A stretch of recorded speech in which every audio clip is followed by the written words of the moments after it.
Welcome to Issues That Matter. My guest today is my friend Pippa Bartolotti, and Pippa is going to update us on her views and what she knows about what's going on in Gaza. Since we last talked, Pippa, what's been happening? Well, I think it would be difficult not to know or understand that there has been a slight decrease in the killings, but the genocide continues. And it has also started to step up in the West Bank, which is very underreported. There are a lot of killings, a lot of arrests, a lot of house demolitions, and you know, if you don't get any warning, you don't just lose your house, you lose everything in it, and you have to stand and watch it happen. This is all to clear the way for more settlers. It's been a horrifying time on every angle, not just the death, destruction, but the torture in the hospitals. Um, when they went into the hospitals, they didn't just kill people, they tortured them first. They buried them alive.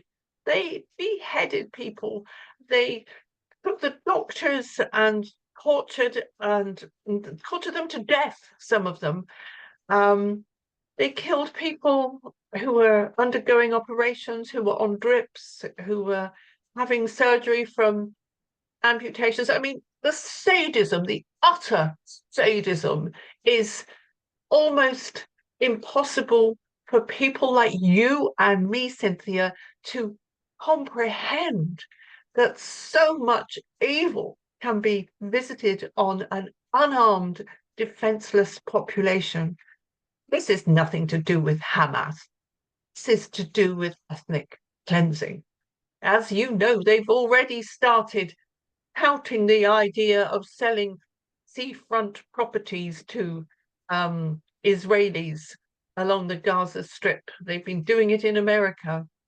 The whole thing is just so abominable, and it is so supported by our governments, yours and mine, in the UK, across Europe, and the US, of course, who are the one country who could stop it all.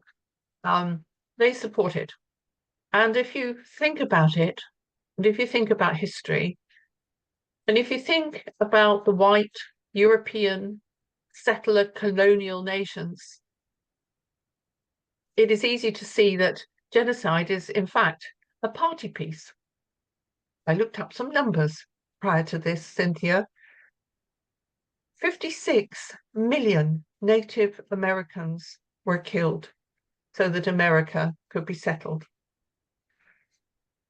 100,000 Aboriginals were killed in Australia, and it was a small population to start with, so that Western countries could settle Australia.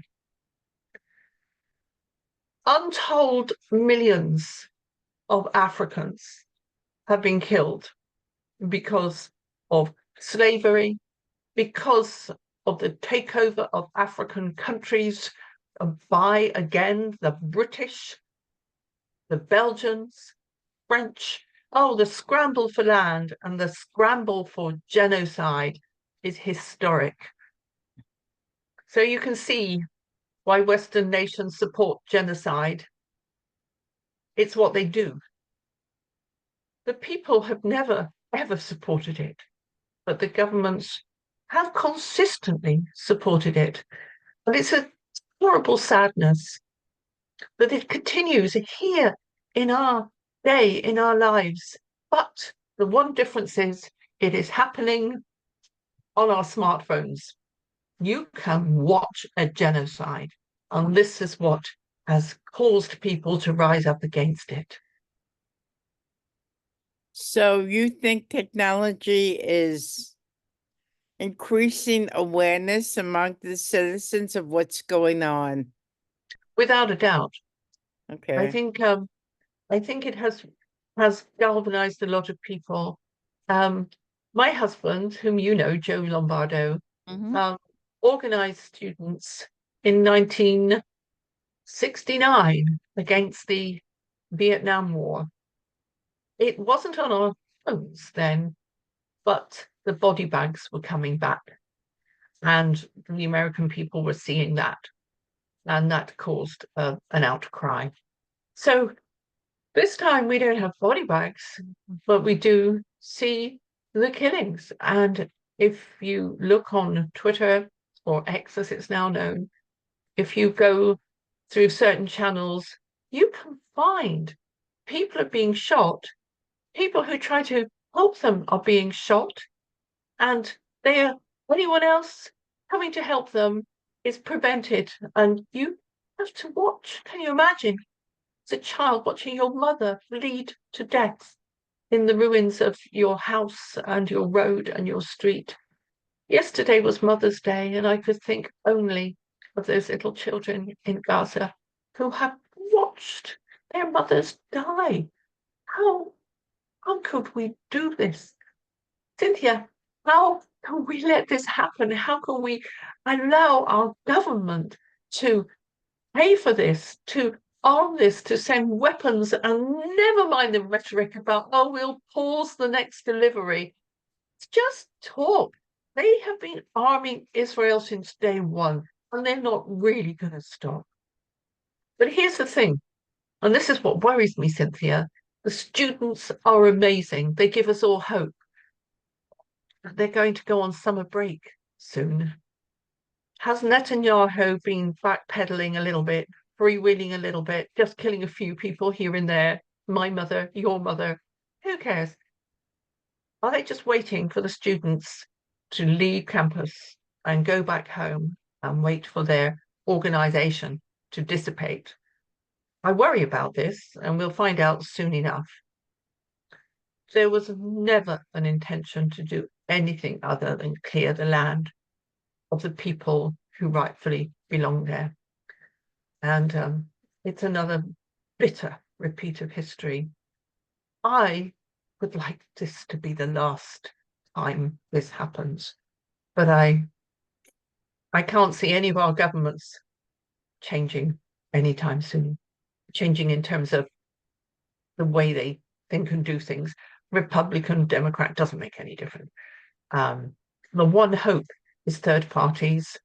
My one hope would be for Jill Stein, who I met in Albany the other day, who is Mhm. an incredibly bright and sincere person. Wouldn't it be lovely to have someone who is A, intelligent, B, sincere, um, who was actually running the country instead of these bloody liars who drive us all mad? So the thing is, third parties still have a long way to go. And No, no, the people have a long way to go in accepting them. well, maybe you're right. But the Democrats and the Republicans do their best to make sure people like Jill Stein don't succeed. They do. They will do anything. It's the same with the Greens in Britain. They will do anything. They will spend more money in a place where a Green is standing than they would otherwise. Yeah, they want to keep the whole caboodle to themselves. They've got their vested interests. They've got their money coming in from APAC and all the little organizations that help to keep this sorry situation going. And they don't want anybody to spoil the party. So, Well, it's down to the people, Cynthia. so do you think unequivocally the United States government supports Netanyahu Yes, still? yes, I do. I mean, he'll they'll bail him out in the end. They might scapegoat him. Anything can happen, but it's not really the point. It support genocide, whoever's doing it. It doesn't even matter who's doing it. What matters is it's happening and it needs to stop. Right. This started at the beginning of October. How long do you think that something like this could go on? Well, in actual fact, it could go on until the last Palestinian is dead. I mean, or driven off the land, or driven into the sea, or whatever they want to do. I mean, that's bottom line. I don't see it stopping because there's nobody going to stop it. Nobody in a position of power is trying to stop it. There's us. There's the students all over the world. There are people who are horrified, but we can't stop it. At election time, we could make an impact, but on our own, all we can do is take to the streets and the airwaves, do what we're doing now as much as we can, and keep it going. And there are some amazing, real journalists, real investigative journalists, going over war crime after war crime and publishing it, and it is got to the point where even the International Court of Justice is being threatened not to accuse Israel of genocide, or war crimes of any kind. I mean, this is just. Hmm. Hmm. How long have you been involved with this particular movement? Well, in Palestine, I was involved, maybe 2008. Do you know the thing that got me interested enough to find out more was a little bit of a video made on probably somebody's mobile phone back then of a man and his wife and his little child walking with a bucket of water. And the man was forcibly arrested because the Israeli Defense Force or Israeli Occupation Force, which is its proper name,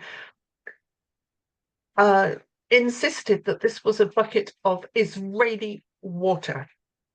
Now, this man was dragged away from his family, his little child hanging onto his leg, and bundled into a van and taken away from, they were crying and weeping because we all know what happens to Palestinians once they get to an Israeli jail. They get beaten up, they get tortured, and they never see the light of day again. There are thousands of them in that position. Even if they die in jail, Cynthia, their bodies are not released until they've served their time. What? Yep, true. What kind of mentality is that? It's unbelievable. It's wrong on every level. But the whole of Israel obviously approves it because it's been going on for some time. This is you can't, your husband, your dad, whoever it is, you can't even bury them. It's horrifying. So, but Cynthia, it's a local issue as well. Do you know when Bethlehem Library banned Bethlehem Neighbours for Peace from meeting at the library, because we had a speaker who was an Israeli general's son who was against what Israel was doing.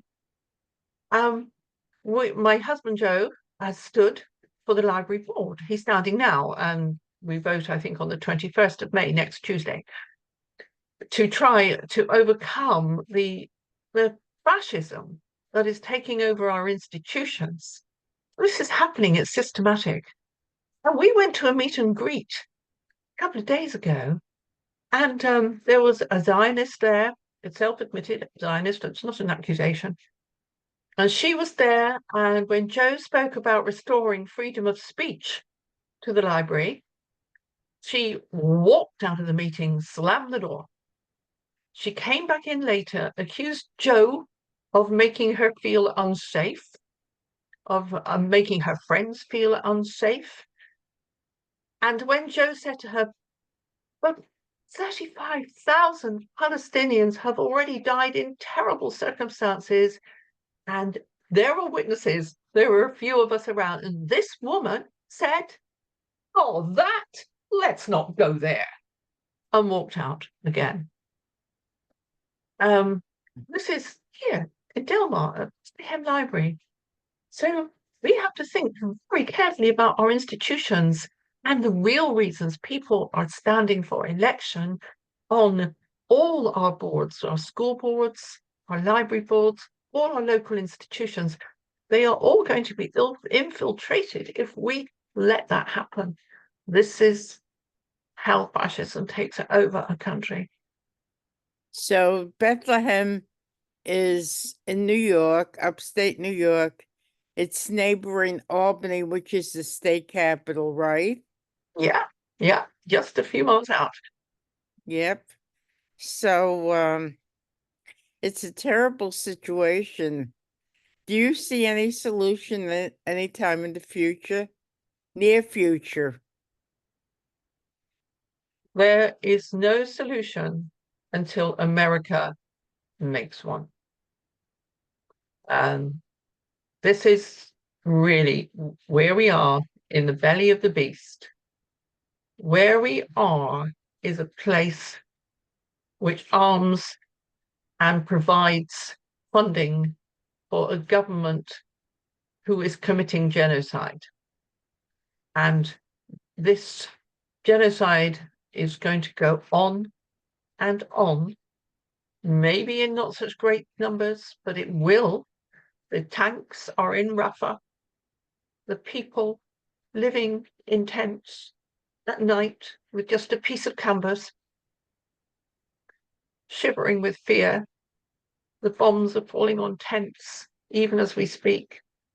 There's no protection. There was never any protection. And every last building that is standing is being destroyed. They are going to destroy the whole of Gaza. And that is the plan. And only the American government can stop this. But they don't want to. What do you say to the fact that journalists, if you speak out against Israel, the journalists call you anti-Semitic? What do you say about that? Well, it's the trump card, isn't it?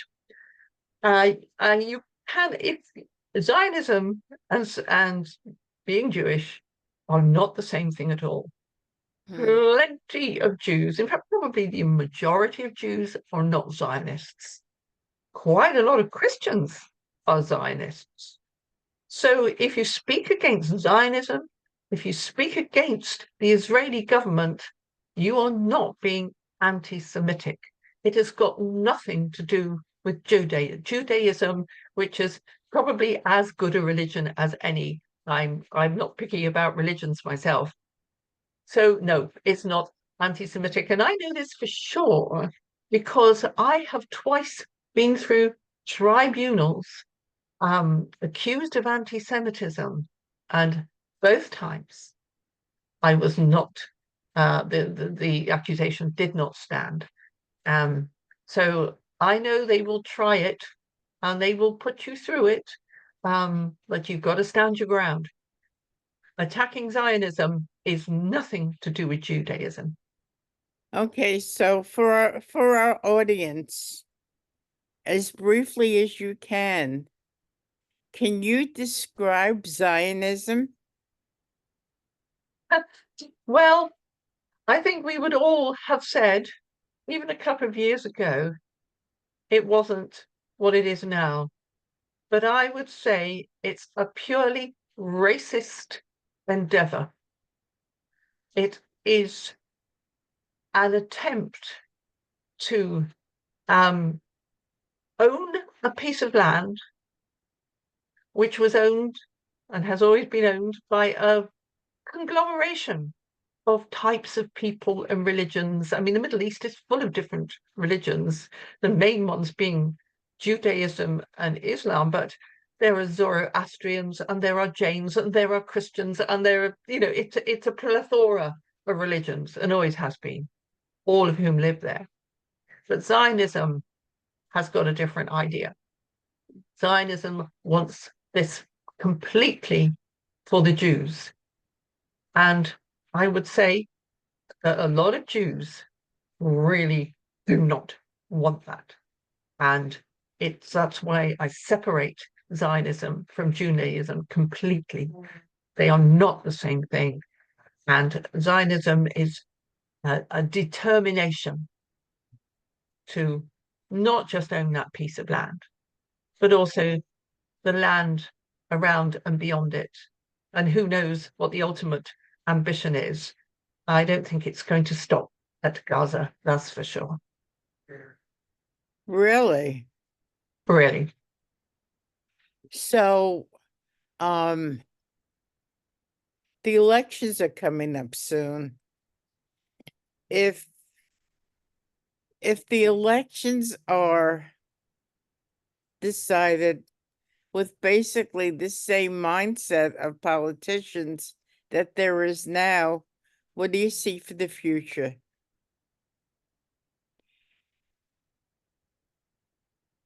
Do you know, it's so scary, I can barely look at it.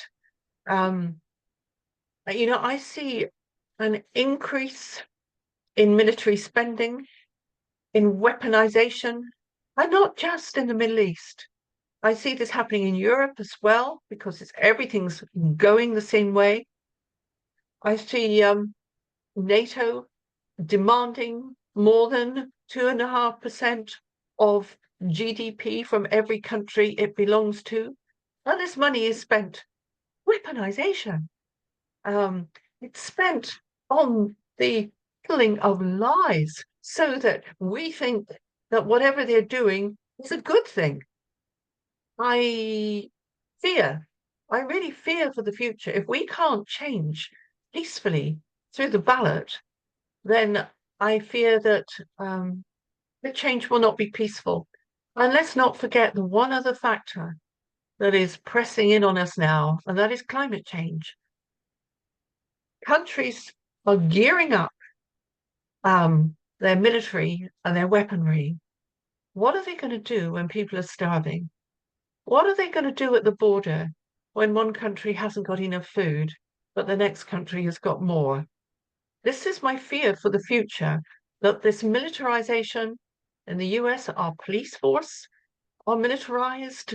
They behave like the military. They're not keeping the peace. In many cases, they are actually encouraging violence and catalyzing violence on campuses and other places where we see protests. What we see is the weaponization of civil society. And as I say, the big thing that's going to affect us all is climate change and the affordability of food and the shortages of food.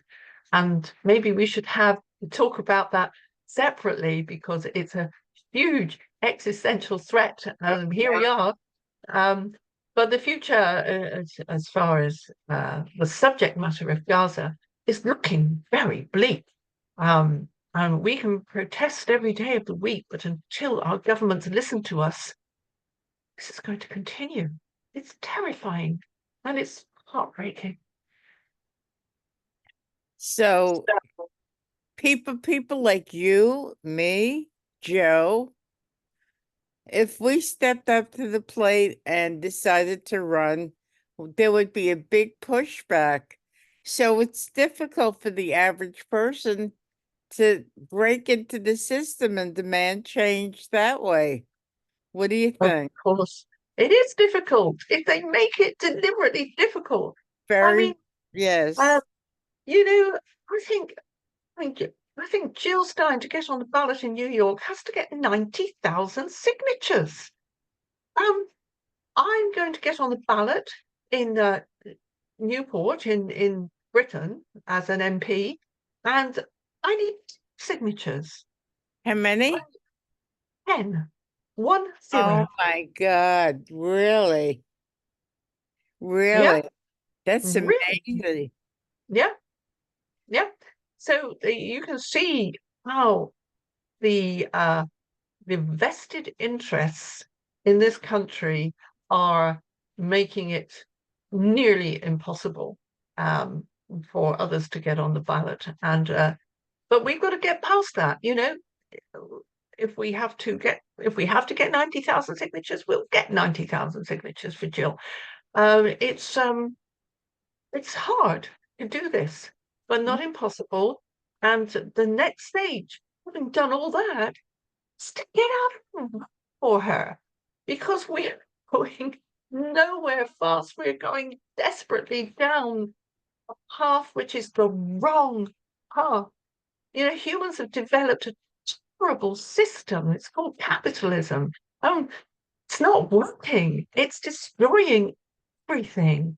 The land, the air, the water, the people. It's destroying everything. We need another system. So let's change it, and let's do it as quickly as we can. So how long have you been in this country? Been here 4 years.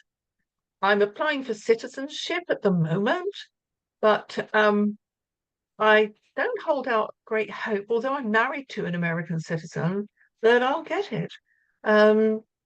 This very podcast you're doing now, Cynthia, is going to be a black mark on me. Oh, I'm sorry. I didn't mean that. No, I don't. I'm not blaming you. I don't have to say what I say. I take complete ownership of everything I say. But this kind of thing is well, it doesn't please the American government, let's put it that way. But I will stand up for the rights of the oppressed no matter what. And I have been doing this for years, and I'm not going to change now. So we have a little less than 6 months to go before the election for president. What do you see happening in those 6 months?